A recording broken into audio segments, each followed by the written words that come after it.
ലീലാമ്മ ജാനകിയമ്മയും തമ്മിലുള്ളൊരു ഭയങ്കര അടുപ്പായിരുന്നു.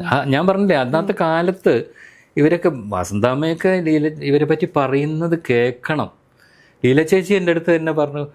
ആദ്യം ജാനകിയമ്മയാണ് എൻ്റെ അടുത്ത് പറഞ്ഞത് ഈ ചിങ്കാരവേലനി എന്നുള്ള പാട്ട് അവരുടെ ബ്രേക്ക് കൊടുത്ത പാട്ട്, ജാനകിയമ്മയ്ക്ക് ബ്രേക്കായ പാട്ടാണ്. അപ്പോൾ അത് ശരിക്കും റെക്കമെൻഡ് ചെയ്തത് ലീല ചേച്ചിയാണെന്ന് ജാനകിയമ്മ എൻ്റെ അടുത്ത് പറഞ്ഞത്. അപ്പം ഞാൻ പിന്നെ ലീല ചേച്ചീനെ കണ്ടപ്പോൾ ചോദിച്ചു, ഇങ്ങനെ ലീല ചേച്ചി ഇങ്ങനെ ഒരു സംഭവം ഉണ്ടല്ല, എന്താ എൻ്റെ അടുത്ത് പറയായിരുന്നു.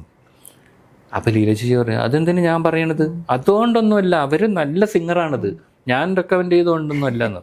എന്നിട്ട് അവരപ്പം തന്നെ ഫോൺ ചെയ്തിട്ട് ജാനകിയമ്മയെ വിളിച്ച് ചോദിച്ചു, ഇങ്ങനെ ഇതെന്തിനാ പറഞ്ഞു കൊടുത്തത്, ഇത് ഞാൻ നീ അല്ലേ നന്നായി പാടിയില്ലേ, എൻ്റെ ഇതൊന്നും അല്ല എന്നൊക്കെ പറഞ്ഞു.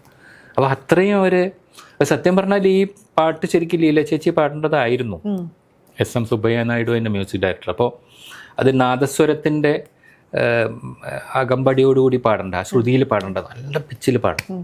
അപ്പം അന്ന് എന്തോ പ്രശ്നം ഉണ്ടായിരുന്നു, ആരോഗ്യ പ്രശ്നങ്ങളൊക്കെ ഉള്ളതുകൊണ്ട് ലീല ചേച്ചി പറഞ്ഞു എനിക്ക് പാടാൻ പറ്റില്ല, മാത്രമല്ല അമിത ശ്രുതിയിൽ പാടേണ്ടതാണ്.